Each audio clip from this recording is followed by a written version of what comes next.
Shalom, bom dia, paz do Senhor Jesus, Deus te abençoe, Deus fale com você nesta manhã, através dessa palavra, do profeta Isaías, no capítulo 6,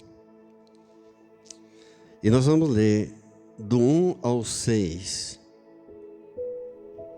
Vamos colocar de pé, por favor, em reverência à palavra de Deus. Isaías, capítulo 6, do 1 ao 6. No ano da morte do rei Uzias, eu vi o Senhor assentado sobre um alto e sublime trono. As abas de suas vestes enchiam o templo. Serafins estavam por cima dele.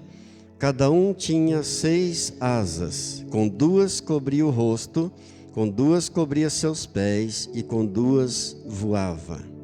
E clamavam uns para os outros, dizendo: Santo, Santo, Santo é o Senhor Deus dos exércitos, toda a terra está cheia da sua glória.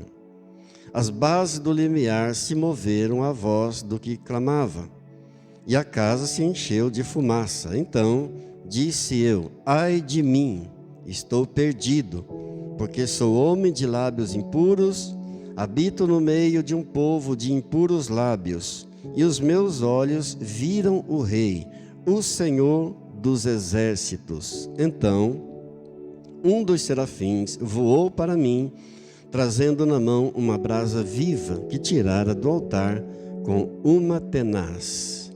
7. Com a brasa tocou a minha boca e disse: eis que ela tocou os seus lábios, e a tua iniquidade foi tirada e perdoado o teu pecado. Oremos ao Senhor.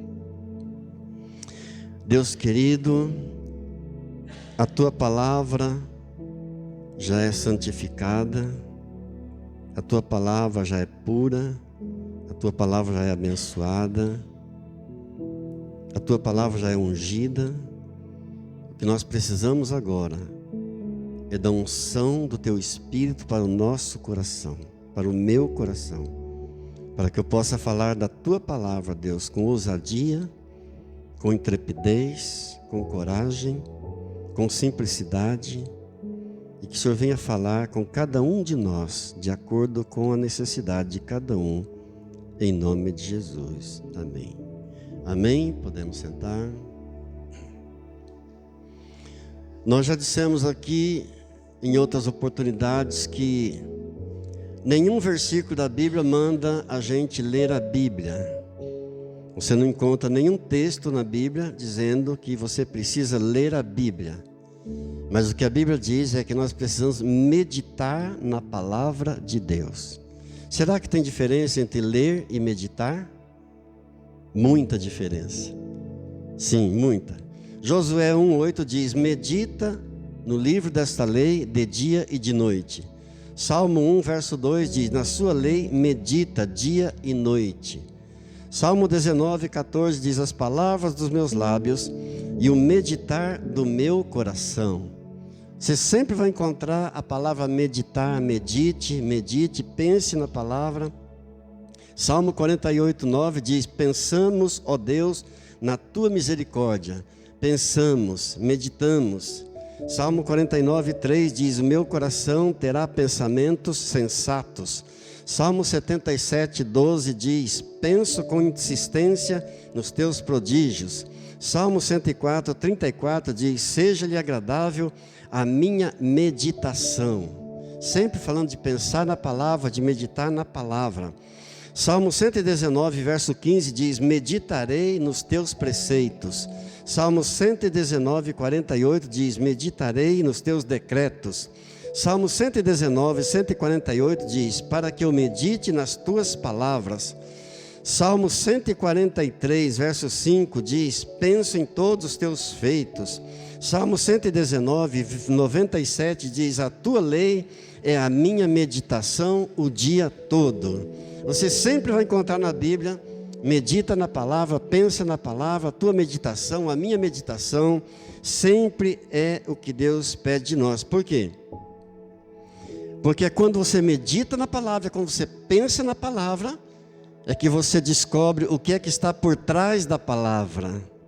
O que é que está por trás daquele texto que você está meditando, que você está pensando. E tudo que está na Bíblia, nós sabemos, tem um significado. Tudo que está na Bíblia tem uma lição para nós. Deus não desperdiça nenhuma linha. Deus não desperdiça nenhuma vírgula. Deus não desperdiça nenhum pontinho de toda a Bíblia, de toda a palavra de Deus. Somente quando nós meditamos é que nós descobrimos o que é que está por trás daquela palavra. O que é que está por trás daquele texto? Assim, tudo que Deus mostra aos profetas tem um porquê. Tudo que Deus falou através dos profetas tem um porquê, tem uma razão, tem um motivo, tem uma lição, tem um ensinamento para nós. E assim eu quero pensar com você nesse texto de Isaías, capítulo 6, que você leu comigo, do 1 ao 7, um texto tão conhecido nosso, de todos vocês também, um texto que eu já meditei, já preguei aqui várias vezes, mas a cada vez que você medita nesse texto, a cada vez que você pensa nessa palavra, Deus traz uma revelação nova, Deus traz um ensinamento novo, e eu creio nessa manhã não será diferente. Quantos creem, diga graças a Deus. Amém? Glória a Deus, glória a Deus. Exemplo, por que é que Deus aparece ao profeta Isaías assentado em um alto e sublime trono? Por que que a orla das vestes de Deus enchem o templo? É o que está escrito, você leu comigo. Por que que serafins estão voando em torno do templo, em torno do santo dos santos, da presença de Deus, em torno do trono? Serafins estão voando. Por que que serafins pegam com uma tenaz uma brasa viva e toca nos lábios do profeta?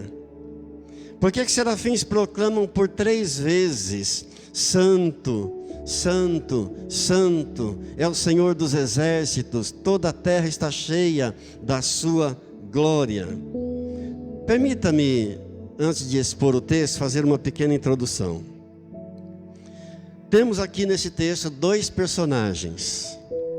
2 personagens, o rei Uzias e o profeta Isaías. Eles compõem todo esse texto que você leu comigo.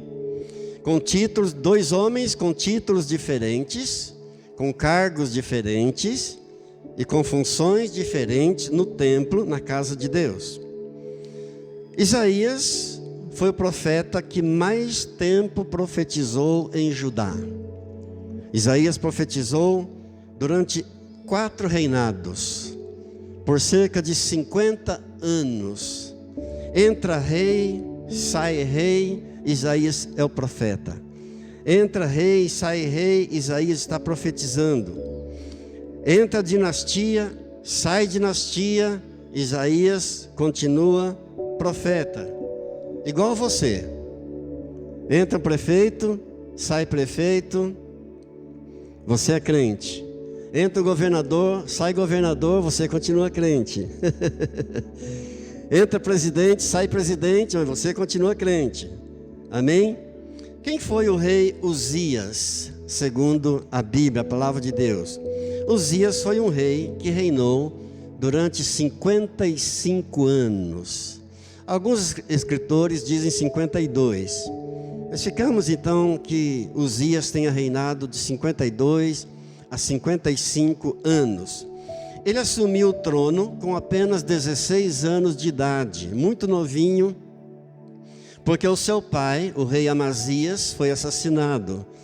Então, quando seu pai morreu, o rei Uzias, ainda garoto, com apenas 16 anos, assumiu o trono. E a Bíblia diz em 2 Crônicas, no capítulo 26, no verso 5, que quando Uzias começou o seu reinado, com apenas 16 anos, ele fez uma coisa muito boa. Ele começou buscando ao Senhor. A Bíblia diz lá que ele buscou ao Senhor. Nos dias em que Uzias buscou o Senhor Deus o fez prosperar. Antes de começar o seu reinado, ele buscou o Senhor para começar, orou ao Senhor, consagrou tudo ao Senhor, e diz a palavra: nos dias em que o rei Uzias buscou o Senhor, Deus o fez prosperar. Agora a Bíblia diz que nos dias em que ele buscou o Senhor foi que Deus o fez prosperar. A Bíblia não diz que Deus o fez prosperar o tempo todo. Mas a Bíblia diz, nos dias em que ele buscou o Senhor, Deus o fez prosperar. Eu tenho uma lição para nós aqui. Qual é a lição, pastor? É uma liçãozinha meio amarga. Tem um gostinho amargo, mas vai fazer bem. É como Giló, é como Jurubeba. Tem um gostinho amargo, mas faz bem. É que Deus, Ele não é um comprimido na prateleira para eu buscar apenas quando eu preciso, apenas quando está doendo. Nos dias em que o rei Uzias buscou o Senhor o fez prosperar. Eu devo buscar o Senhor todos os dias, todas as manhãs, a cada dia, ao acordar, desde o acordar até eu me deitar. Segundo Crônicas, capítulo 15, verso 2 diz: o Senhor está convosco enquanto vós estáis com Ele. Enquanto vós estáis com Ele. E diz mais: mas pastor, o Senhor não está comigo o tempo todo? Sim, o Senhor estará com você o tempo todo, se você estiver com Ele o tempo todo. O Senhor está convosco enquanto vós estáis com Ele. Se o buscardes, Ele se deixará achar, porém, se o deixardes, Ele vos deixará. Diga, Deus está comigo, enquanto eu estou com Ele. Então Isaías começou muito bem o seu reinado, começou buscando a Deus, colocando Deus em primeiro lugar, buscando o Senhor, e a Bíblia diz que Deus o fez prosperar. Deus deu a ele muitas vitórias, Deus deu a ele muita sabedoria, Deus deu a ele muita fama. Ele constituiu um exército com 307.500 homens. Só foi menor do que o exército de Davi, mas o exército do rei Uzias com 307.500 homens. Até que chegamos em 2 Crônicas 26:16, a Bíblia diz que exaltou o seu coração para a sua própria ruína. Misericórdia. Este foi o pecado de Lúcifer. Exaltou o seu coração para a sua própria ruína e cometeu transgressões contra o Senhor seu Deus, porque entrou no templo do Senhor para queimar incenso no altar do incenso. E aqui o rei Uzias fez uma grande besteira, uma grande bobagem que ele nunca deveria ter feito, porque o seu coração se exaltou por causa das grandes vitórias que Deus tinha dado a ele, por causa da fama que Deus tinha dado a ele, da sabedoria que Deus tinha dado a ele, e ele com seu grande exército, ele já achava que estava o dono do mundo, achava que podia fazer qualquer coisa. Entrou no templo, se dirigiu ao altar do incenso para queimar incenso ao Senhor, e somente o sacerdote tinha esse poder. Isso não era uma função do rei, ele não poderia jamais ter feito isso, mas ele achava que já podia fazer tudo o que ele quisesse. E há uma lição para nós aqui, queridos, porque aqui a história do rei Uzias começou a desmoronar, e aqui tem uma lição para nós. Qual é a lição? É mais importante você começar bem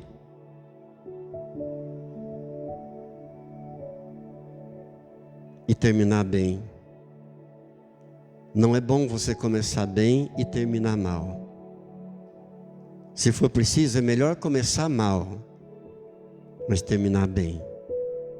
É melhor do que começar bem e terminar mal. Foi o que aconteceu com o rei Uzias aqui. Amém, queridos?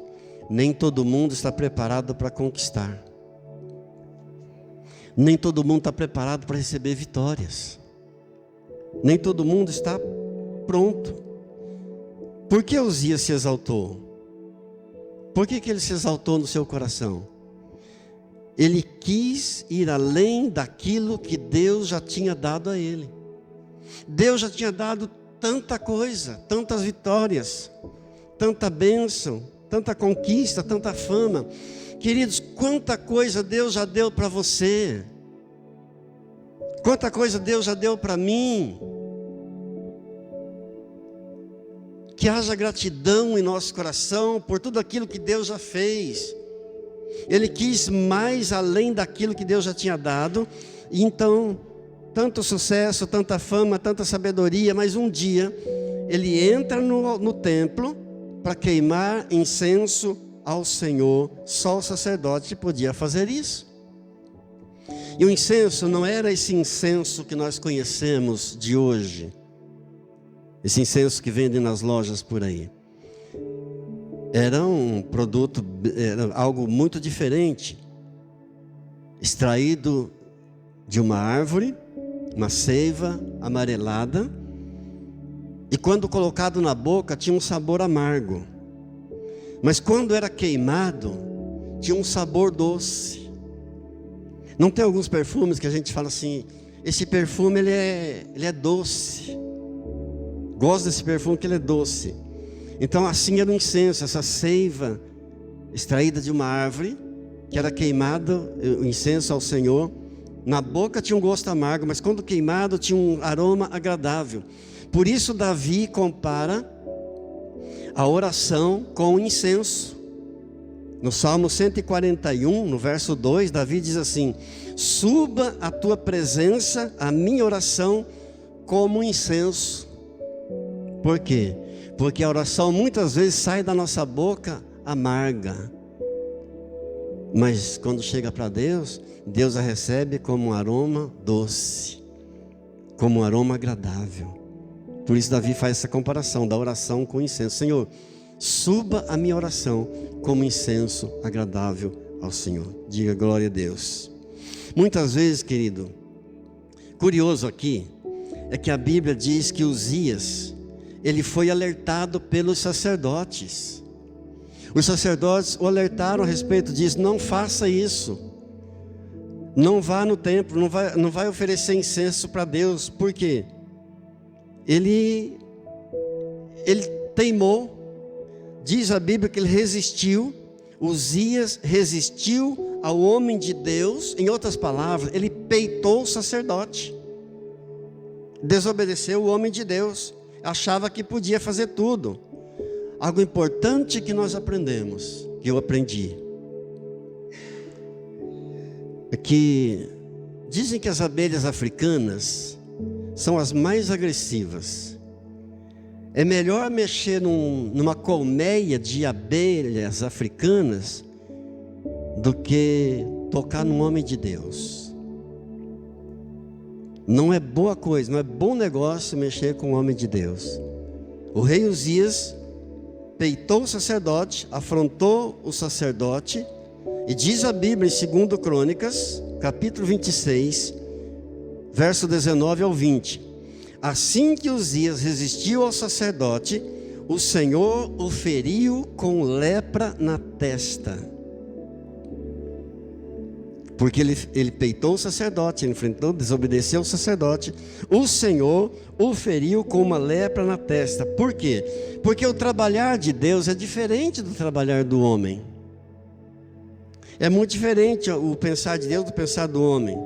Se Deus ferisse o rei Uzias em qualquer uma outra parte do seu corpo, ele colocaria suas vestes e continuaria reinando. Ele continuaria governando. Deus o feriu de lepra na testa, porque assim ele não poderia colocar a coroa na testa. Ele não poderia governar. Todos veriam a sua lepra na sua testa. Trabalhar de Deus é diferente do nosso jeito de trabalhar, amém, querido? Qual foi o resultado disso? Por 16 anos, o trono do rei Davi ficou vazio.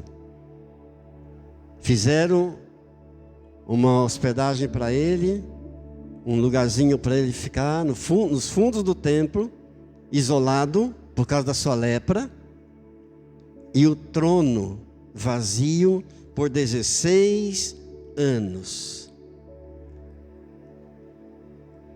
E trono vazio significa fraqueza. Trono vazio significa derrota, significa vergonha. As pessoas olhavam para o trono e o trono estava vazio. Significa descontrole. Jerusalém foi sitiada por conta disso. Apesar de ter um exército com 307.500 homens, mas sem uma voz de comando, sem um líder, de que adiantaria ter um exército tão grande, tão numeroso? Até que chegamos no texto que você leu comigo, Isaías capítulo 6, verso 1, que o rei Uzias morreu. E no ano em que morreu o rei Uzias, Isaías tem uma visão. Deus abriu os céus. E nós pregamos domingo passado sobre isso, que Deus é especialista em abrir os céus. Deus abre os céus para o profeta Isaías, e ele tem uma visão maravilhosa. Deus abre o céu no santuário, e ele vê o Senhor assentado em um alto e sublime trono. Por que assentado? Porque as vestes do Senhor enchiam o templo, porque serafins voavam ao redor do trono, porque serafins proclamavam 3 vezes: Santo, Santo, Santo é o Senhor Deus Todo-Poderoso, toda a terra está cheia da sua glória. Porque serafins pegam com uma tenaz uma brasa viva do altar e tocam nos lábios do profeta Isaías. Tudo isso está contido aqui que você leu comigo. Deus poderia ter se apresentado ao profeta Isaías por inúmeras formas, por muitas maneiras. E por que Deus aparece assentado no trono? Porque durante 16 anos o trono de Davi ficou vazio. Quem olhava para o trono via o trono vazio. E agora Deus aparece ao profeta Isaías, assentado num alto e sublime trono. É como se Deus estivesse dizendo: Isaías, olha aqui para cima. O trono aí de baixo pode estar vazio, mas o trono aqui de cima está ocupado. Eu estou no trono. Aleluia. Trazendo isso para nós, queridos. Um pai pode até perder o controle da sua família. Um pastor pode até perder o controle de uma igreja. Um prefeito pode até perder o controle de uma cidade. Um governador pode até perder o controle de um estado. Um presidente pode até perder o controle de uma nação. Você pode até perder o controle de uma situação, mas Deus permanece sempre no trono de glória. Amém. Deus nunca perde o trono, Deus nunca sai do trono, Deus nunca sai do controle. Quem sabe Deus trouxe você aqui para ouvir isso, que Deus está no trono e que Deus está no controle de todas as coisas da tua vida. Diga glória a Deus. O mundo está em chamas e não há quem possa salvar. O mundo hoje é um movimento acelerado, está em queda livre, mergulhado em crises, instabilidade financeira, instabilidade social, instabilidade política, instabilidade moral, pandemias, guerras. Mas Deus não perdeu o controle do mundo. Deus não perdeu as rédeas do mundo. Deus está no domínio e no controle de todas as coisas. Diga glória a Deus. Se o diabo pensou que a sua vida tinha saído do controle, Deus está dizendo para você nesta manhã: eu estou no controle da tua vida. Eu estou no controle da tua casa, eu estou no controle da tua família, eu estou no domínio, eu nunca saí do trono. O trono do mundo pode estar vazio, o trono da terra pode estar vazio, mas o trono do céu está sempre ocupado, Deus está assentado num alto e sublime trono. Glória a Deus. Deus está dizendo para você nessa manhã: tua vida está nas minhas mãos. Os teus dias estão nas minhas mãos. Até os fios de cabelo da tua cabeça, eu os tenho contado. Deus vê cada um deles. Deus conhece cada um deles. Quem sabe Deus trouxe você aqui só para dizer isso, que Ele está no comando da tua vida, no controle de todas as tuas coisas. Diga graças a Deus. Amém? Detalhe é que Isaías vê Deus assentado. Por que será? Se Deus estivesse de pé, andando de um lado para o outro, coçando a cabeça, significaria que Deus estaria preocupado. Deus está assentado. Deus está no comando. Deus está no controle de tudo. Amém? Pastor, meu diagnóstico médico não deu muito bom. Deus está no controle. Deus está no comando. Deus é bom. Pastor, a notícia que eu recebi não é muito boa. Deus está no controle, Deus está no comando. Amém? O trono de Davi está vazio há 16 anos. Agora o rei Uzias morreu. No ano em que morreu o rei Uzias. Queridos, por pior que seja a notícia que você recebeu, Deus está no controle. Judá, a nação de Judá está sem comando, mas Deus está no controle. Jerusalém está sitiada, mas Deus está no controle. A notícia não é boa, mas Deus está no controle. O trono está vazio, mas Deus está no comando. Deus está no controle. Aí chega no verso 1 que diz que as abas das vestes do Senhor enchiam o templo. Por que as vestes do Senhor enchiam o templo? Deus está dizendo: eu estou sentado em um alto e sublime trono, e ao mesmo tempo eu estou aí embaixo com você no templo. Amém? E, ao mesmo tempo que Ele está no alto e sublime trono, Ele está aqui, Ele está aí do seu lado. Você pode até tocá-lo se quiser. As abas das vestes do Senhor enchiam todo o templo. Deus está dizendo: o rei estava doente por 16 anos, o trono ficou vazio, o rei doente, inacessível, mas Deus está dizendo: eu não sou inacessível. Ao mesmo tempo que eu estou no alto e sublime trono, eu estou aí embaixo com você. A minha presença enche todo o templo. Deus está dizendo isso: a minha presença enche o templo. Para quem quiser, é só querer, é só desejar, é só tocar. Glória a Deus. Verso 2 diz que serafins estavam por cima dele. Cada um tinha 6 asas. Com 2 eles cobriam o rosto, com 2 eles cobriam seus pés, e com 2 eles voavam. Ou seja, serafins usavam 4 asas só para reverenciar a Deus. Porque cobrir o rosto e cobrir os pés significa reverência a Deus. E usavam apenas 2 para voar. Trazendo isso para nós, quando eu uso a maior parte do meu potencial para Deus,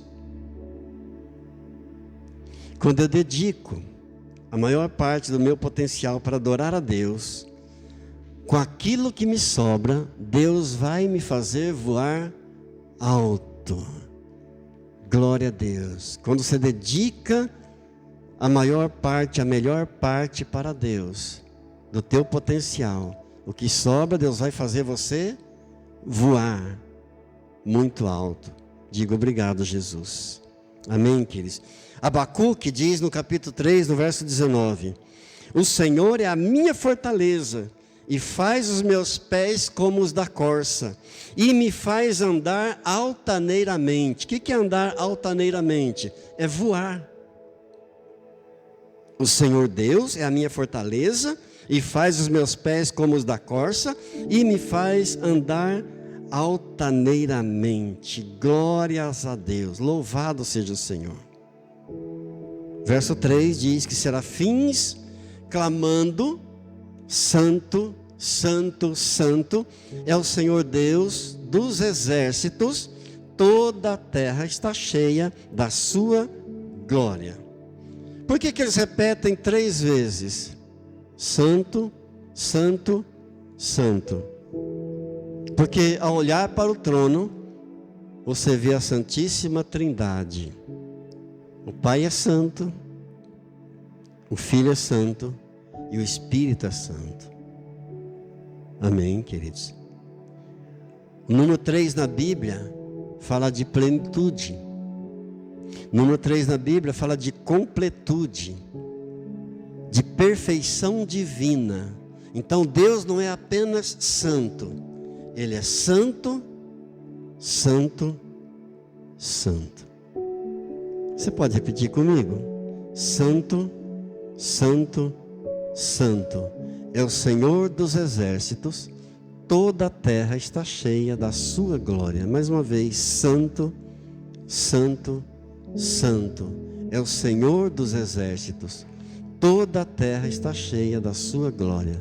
Mais uma vez, santo, santo, santo é o Senhor dos exércitos, toda a terra está cheia da sua glória. Aleluia, aleluia. Por que que Deus se revela assim para o profeta Isaías? Porque o rei Uzias começou bem e pecou. Começou bem, mas caiu. Trazendo para nós, quantas pessoas já não decepcionaram você? É verdade. Quantas pessoas já não nos decepcionaram? Se você perguntar para toda pessoa que você encontrar fora da igreja e perguntar por que saiu da igreja, 99% delas vão dizer que saiu porque alguém decepcionou. Alguma pessoa decepcionou.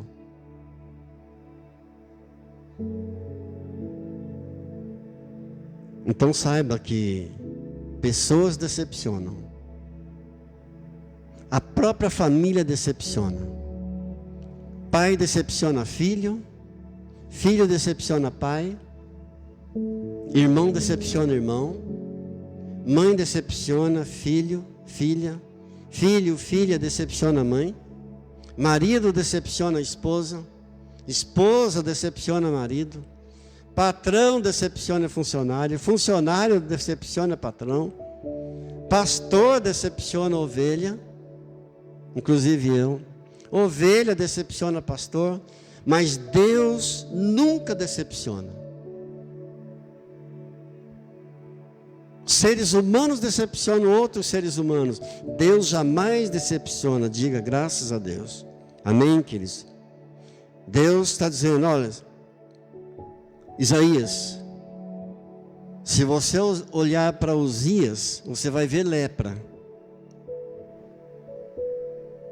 Mas se você olhar para o trono, você verá a santidade de Deus. Trazendo para nós, se eu focar as pessoas, se eu olhar para os homens, se o meu foco for seres humanos, eu vou me decepcionar.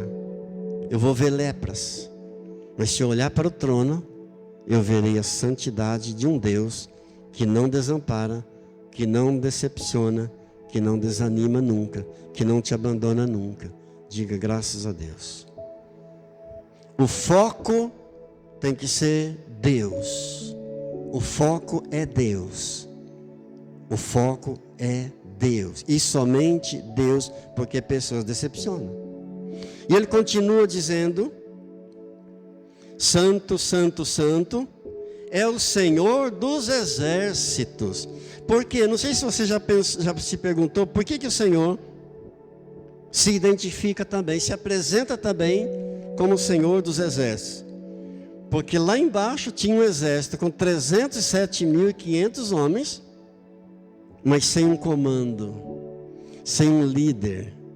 Deus está dizendo: eu sou o Senhor de todos os exércitos.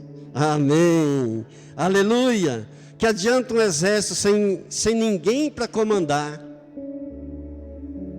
Jerusalém tinha, o profeta Uzias tinha, o profeta Isaías tinha um exército com 307.500 homens, mas sem um comando, sem uma voz de comando, sem um direcionamento. Deus está dizendo: eu continuo sendo o Deus que te protege. Grave bem isso. Se você sair daqui nessa manhã com apenas algumas dessas frases que eu te disse nessa manhã, que Deus nunca sai do trono, que Deus está no controle da tua vida, que Deus está no comando de tudo, que o teu foco tem que ser Deus e não pessoas, não seres humanos, porque seres humanos decepcionam, mas Deus nunca decepciona. Se você sair daqui com esse pensamento, que Deus é quem sustenta você, já vai ter valido muito a pena eu ter estado aqui e você também ter estado aqui, em nome de Jesus. Diga graças a Deus. E ele continua no verso 3: toda a terra está cheia da sua glória. Por quê? Porque quem olha para a terra só vê caos. Se você olhar para a terra, você só vê desgraça, só coisa ruim, só tragédia. Por isso o foco tem que ser Deus. Toda a terra está cheia da sua glória. Nós olhando para a terra só vemos desgraça, mas Deus olha para a terra e fala assim: só vejo glória. Por quê?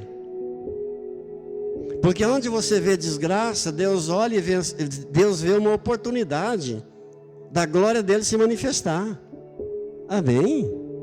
De repente você olha para uma situação ruim assim, uma tragédia, uma situação muito ruim, você fala assim: mas que desgraça. Aí Deus olha para aquilo e fala assim: que oportunidade para eu manifestar a minha glória.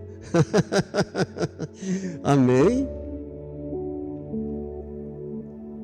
Aquilo que nós olhamos e vemos um caos, Deus olha e vê: a minha glória vai se manifestar ali. É o lugar de manifestação da minha glória. Por isso ele diz: toda a terra está cheia da sua glória. Aleluia. Amém, queridos? Trono vazio, exército sem comando, Jerusalém sitiada, a cidade sendo tomada, um rei morreu leproso. Quanta desgraça, mas Deus está dizendo: eu estou no comando, eu estou no controle. Eu sou o Deus que te protege, eu sou o Deus que te guarda. Caiam 1.000 à tua esquerda, 10.000 à tua direita, tu não serás atingido. Eu sou o teu Deus forte, a tua fortaleza, teu porto seguro. Eu sou quem te protege. Louvado seja Deus. Amém. Agora, aonde você olha, a partir de agora, onde você olhar e você vê desgraça, coisa ruim, você vai profetizar: esse é um lugar em que Deus vai manifestar a glória dele. Qualquer situação ruim que você encontrar, que você se deparar, a partir de agora, você vai profetizar: aqui é o lugar de Deus manifestar a glória dele. Se olha para uma pessoa que te prejudica, que só te faz mal e que não quer Deus na vida dela, você vai declarar: este é o lugar de Deus manifestar a glória dele, em nome de Jesus. Amém, queridos? Bem, caminhando para o final, verso 5, Isaías diz: ai de mim, estou perdido, porque habito no meio de um povo de lábios impuros. Eu sou um homem de impuros lábios também. Por eu estar habitando no meio de um povo de lábios impuros, os meus também ficaram impuros. Ai de mim que estou perdido. Meus lábios estão impuros. Habito no meio de um povo de impuros lábios. Aí, um dos serafins vai no altar, no trono, com uma tenaz, uma espécie de alicate, um instrumento para se pegar coisa, se tirar coisa do fogo. E com essa tenaz ele pega uma brasa e toca nos lábios do profeta Isaías, como se estivesse dizendo, Deus estivesse dizendo: eu estou te purificando para você continuar o teu ministério. Teu pecado está perdoado, você está justificado, você está purificado, você está restaurado para você prosseguir. Quem sabe você precisa de restauração em alguma área da tua vida? Quem sabe algum pecado que você não conseguiu vencer ainda? Quem sabe você está passando por uma enfermidade? Eu não sei. Quem sabe um outro tipo de luta diferente? Deus sabe. Quem sabe um vício? Alguma coisa que te incomoda? Alguma coisa que rouba a tua paz? Alguma coisa que você pratica, você sabe que ofende a Deus, mas não consegue se livrar disso? E você precisa dessa brasa viva, direta do altar de Deus, para tocar você, para você continuar a tua caminhada com Deus, sem nenhum peso, sem nenhuma culpa. E se o diabo falou para você que não tinha jeito para você, hoje Deus está dizendo: eu trouxe você aqui para te restaurar, para você continuar a tua caminhada, livre na minha presença, sem nenhum peso, sem nenhuma culpa. Se o diabo estava acusando você na tua mente, hoje cessou toda acusação, porque Deus diz na sua palavra, Romanos 8:1, todo aquele que está em Cristo Jesus, nova criatura é. E nenhuma culpa há, nenhuma condenação há para aqueles que estão em Cristo Jesus. Diga: eu estou em Cristo Jesus, portanto, nenhuma condenação há, nenhuma acusação, nenhum peso de culpa, em nome de Jesus. Curve sua fronte, vamos orar um pouco mais. Eu quero orar por você também. Oh Deus, em nome de Jesus, envia teus anjos, Senhor. Envia, Deus, teus serafins, a classe elevada de anjos do Senhor, a classe angelical elevada, para tocar, ó Deus, cada um de nós aqui nesta manhã, nesta hora. Senhor, Tu estás exaltado, assentado no alto e sublime trono, acima dos céus, e em toda a terra esplenda a Tua glória. Tu és santo, santo, santo, infinitamente santo, e toda a terra está cheia da Sua glória. Pai, eu oro com os meus irmãos nessa hora, pedindo, ó Deus, o Teu toque maravilhoso de uma brasa do altar, direto do trono do Senhor, queimando todo o mal, purificando toda a iniquidade dos meus lábios, ó Deus, todos os meus pecados, ó Deus, perdoando, lavando, restaurando, para continuarmos o ministério que o Senhor concedeu a cada um de nós, o chamado que o Senhor fez um dia para cada um de nós. Ó Deus, te engrandecemos o Teu nome, porque só o Teu nome é excelso, a Tua majestade é acima da terra e do céu. Tributamos a Ti toda a glória que é devida ao Teu nome, adoramos-Te na beleza da Tua santidade, e recebemos o perdão dos nossos pecados. Ó Deus, e já Te agradecemos, porque somos livres para Te adorar, em espírito e em verdade. Muito obrigado, Deus. Senhor é um Deus perdoador. A minha vida está nas tuas mãos, os meus dias estão nas tuas mãos, a minha casa está nas tuas mãos, a minha família está nas tuas mãos, tudo que tenho, tudo que sou, está nas tuas mãos, porque tudo veio do Senhor, nada é meu e tudo volta para o Senhor. Oh Jesus querido, graças te dou na vida de cada irmão que está orando comigo nesta hora. Eu os abençoo, Pai, com a tua paz bendita e maravilhosa. A paz que excede todo entendimento, guardará o nosso coração em perfeita paz, em nome de Jesus. Amém. Amém. Amém. Nós vamos fazer agora a entrega da nossa oferta, do nosso dízimo. Depois eu quero orar por cada um, ungir, selando o que foi declarado aqui na terra, confirmando no céu, através da oração, da fé. Tudo é pela fé. Se você crê, você pode vir à frente e receber a tua oração.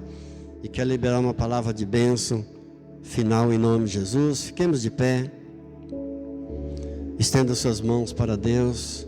Comece a agradecer ao Senhor por tudo que Ele falou com você, ao teu coração nesta manhã, por tudo que Ele é, por toda a bênção, toda a maravilha, toda a proteção, todo o cuidado dEle para com a tua vida.